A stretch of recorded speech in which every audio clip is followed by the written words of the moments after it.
कहानी अम्मा। रमेश का स्वभाव पिछले कुछ दिनों से अपने रोजमर्रा के स्वभाव के विपरीत लेकिन व्यवस्थित था। उसकी अव्यवस्थित दिनचर्या अब बीते दिनों की बात हो चुकी थी। कॉलोनी के लोगों यहाँ तक कि पड़ोसियों को भी समझ में नहीं आ रहा था कि अवसाद की ओर जाते रमेश के हाथ आखिर ऐसा क्या लग गया था कि वह जीवन में गर्त की ओर जाते जाते अचानक शिखर की ओर बढ़ निकला। रेल दुर्घटना में अपने माता पिता को खो देने के बाद उसकी दुनिया मानो खत्म हो चुकी थी। माँ गृहिणी और पिता निजी कंपनी में दूसरे दर्जे पर नौकरी करते थे। यदि दुर्घटनावश न चल बसे होते तो रमेश के लिए अच्छा खासा धन छोड़कर जाते।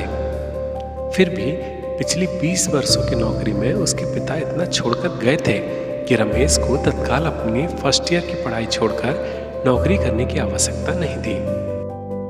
दिसंबर का महीना था। ठंड अपने चरम पर थी। मार्च में फर्स्ट ईयर के एग्जाम थे। रमेश जुलाई माह की यादों में खो गया।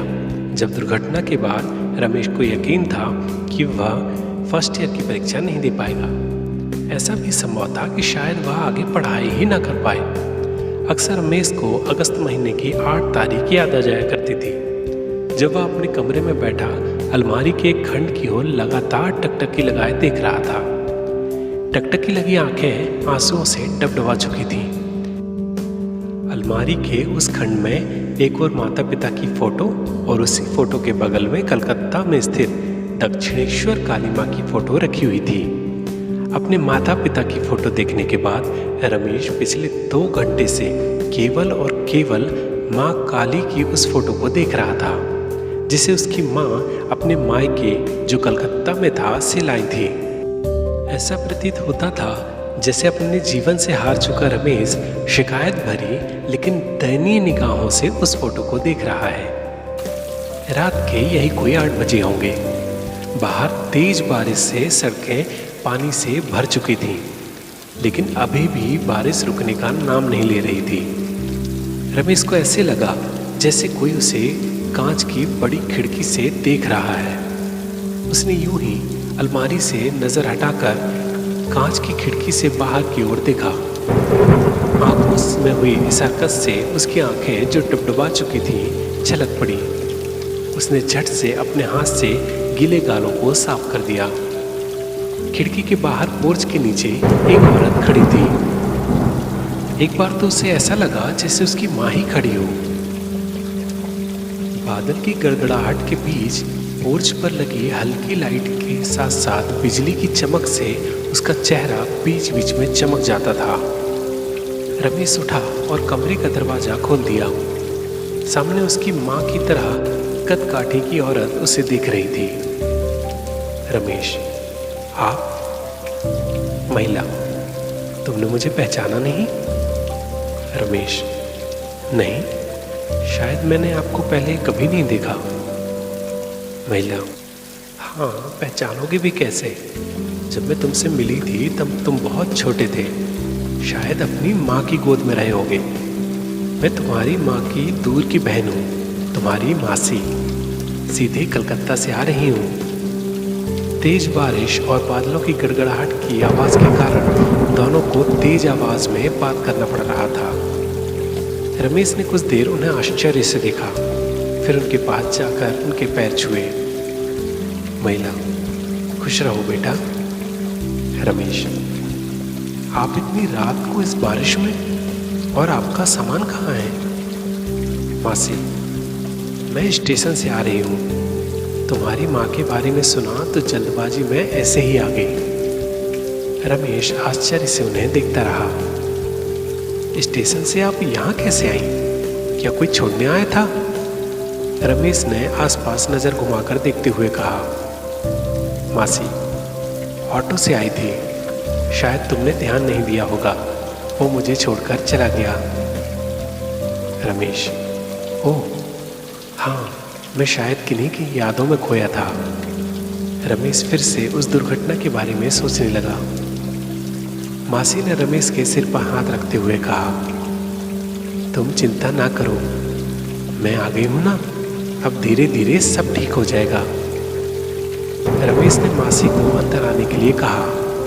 वे दोनों अंदर उसी बड़े बैठक रूम में आ गए जहाँ से रमेश ने मासी को बाहर खड़े हुए देखा था। बाहर बारिश ने और जोर पकड़ लिया। रमेश, मासी आप बैठो, मैं आपके लिए पानी लेकर आता हूँ। मासी कुछ न बोली।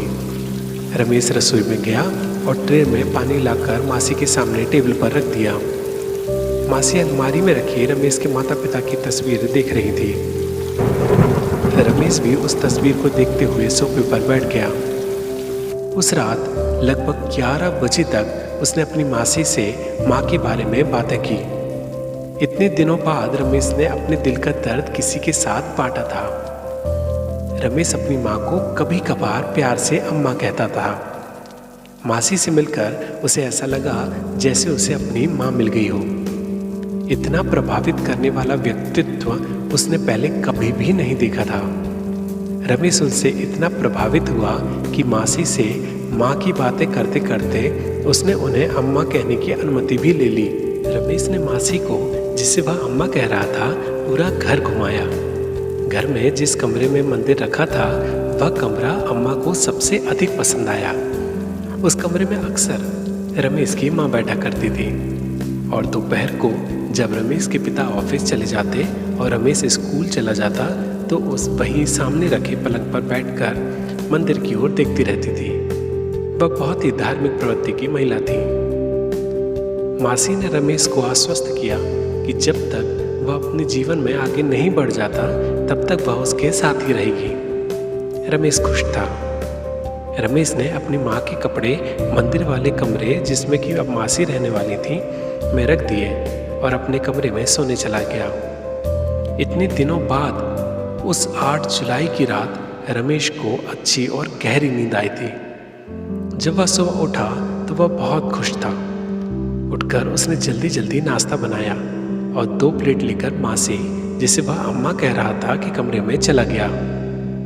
अम्मा तैयार बैठी मंदिर की ओर देख रही थी।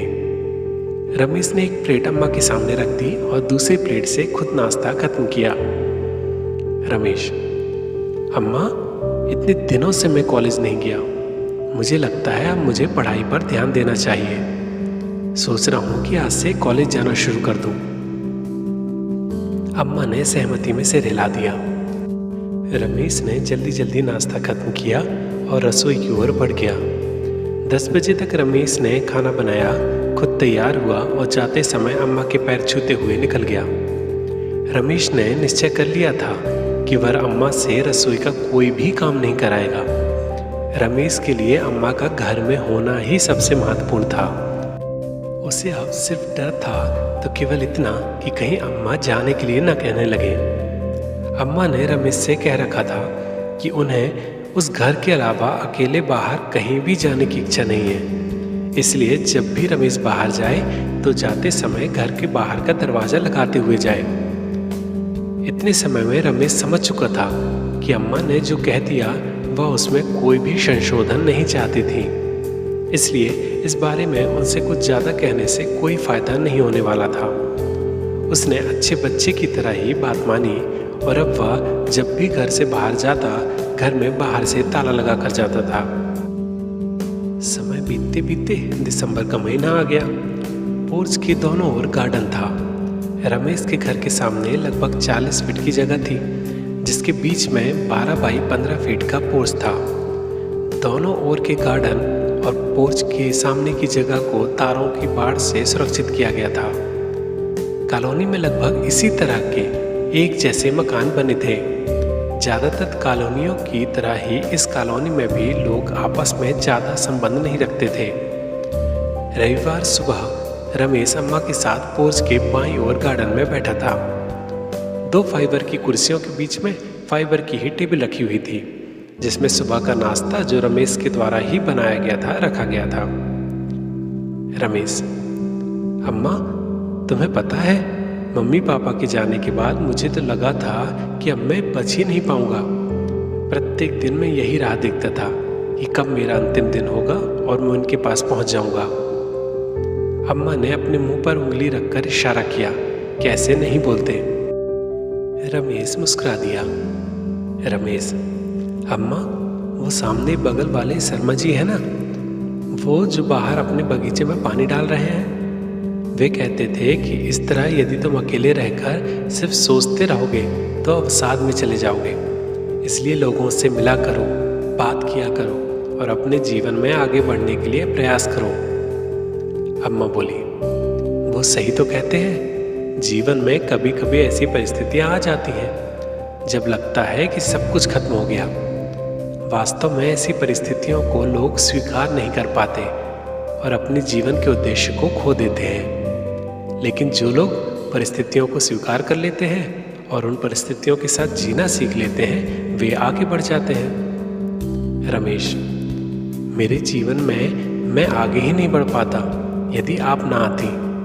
आपके आने के बाद मुझे लगा जैसे मेरी अम्मा लौट आई। अम्मा, मुझे भी तो तुम अम्मा ही कहते हो।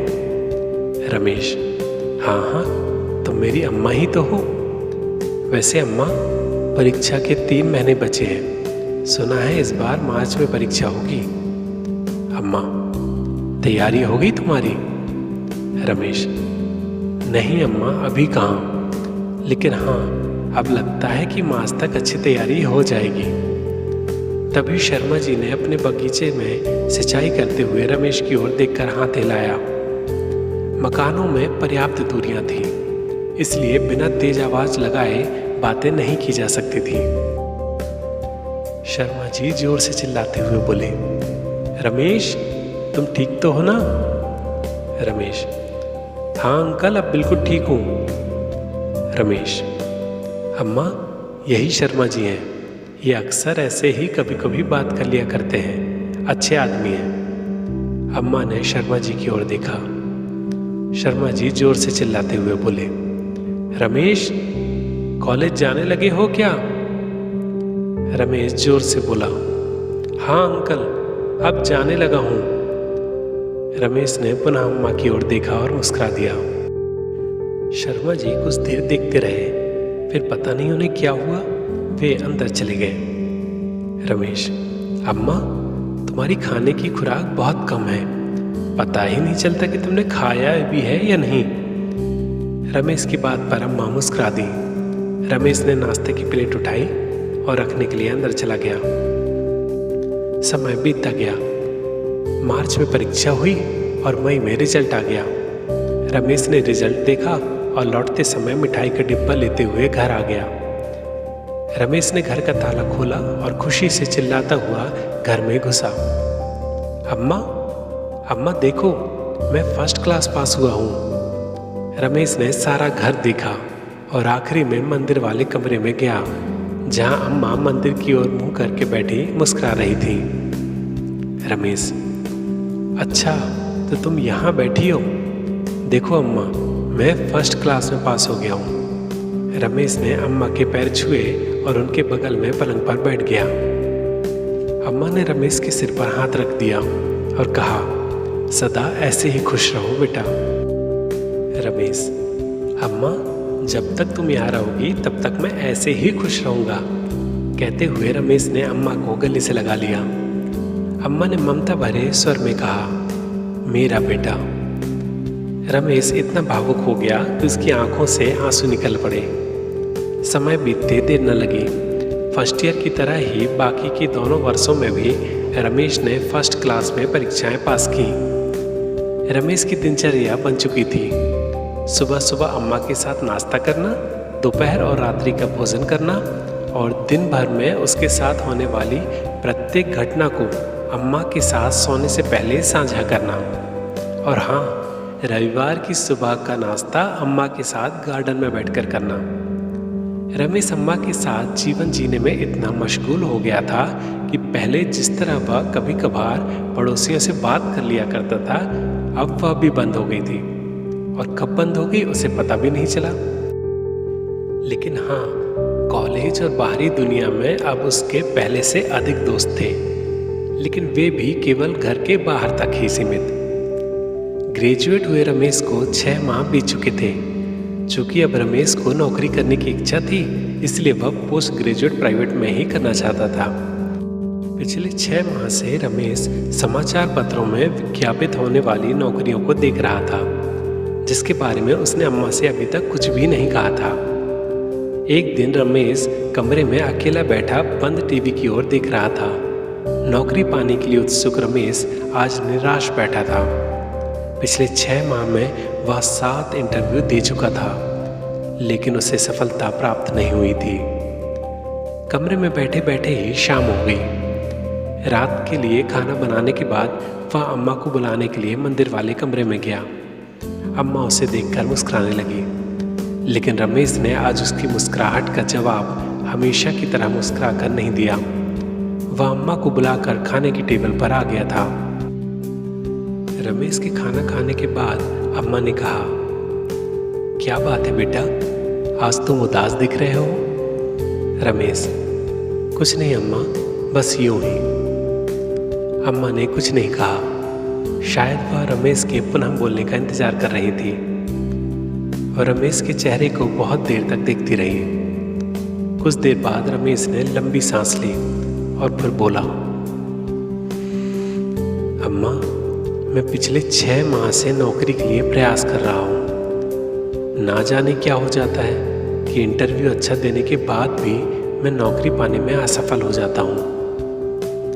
अब माँ मुस्कुरा कर बोली, 6 माह से तुम प्रयास कर रहे हो, लेकिन तुमने अपनी चिंता के बारे में तो मुझे कभी नहीं बताया। रमेश, मैंने सोचा कि जब नौकरी मिल जाएगी तो तुम्हें खुशखबरी दूंगा, बस इसलिए, और कुछ नहीं। अम्मा, कोई बात नहीं। अभी कहीं इंटरव्यू दिया है क्या? रमेश, हाँ अम्मा, कल एक जगह इंटरव्यू देकर आया हूँ, लेकिन जैसा इंटरव्यू गया है और जिस तरह वहाँ इंटरव्यू देने वाले लोगों की भीड़ थी, लगता नहीं है कि वहाँ से कोई फ़ोन आएगा। पहले कई कंपनियों में मेरे इससे अच्छे इंटरव्यू जा चुके हैं। अम्मा, वैसे कब तक फ़ोन आना था? रमेश, वैसे यदि हुआ होता तो आज फ़ोन आ गया होता। अब तो रात भी हो गई, अब कोई उम्मीद नहीं है। अब माँ मुस्कुराते हुए टेबल से उठी और अपने कमरे में चली गई। ऐसे समय पर अम्मा का मुस्कुराना रमेश को ठीक नहीं लगा। वह उठा और खाने की थालियाँ लेकर रसोई की ओर चला गया। देर रात तक रमेश अगले इंटरव्यू के बारे में सोचता रहा और ना जाने उसकी कब नींद लग गई।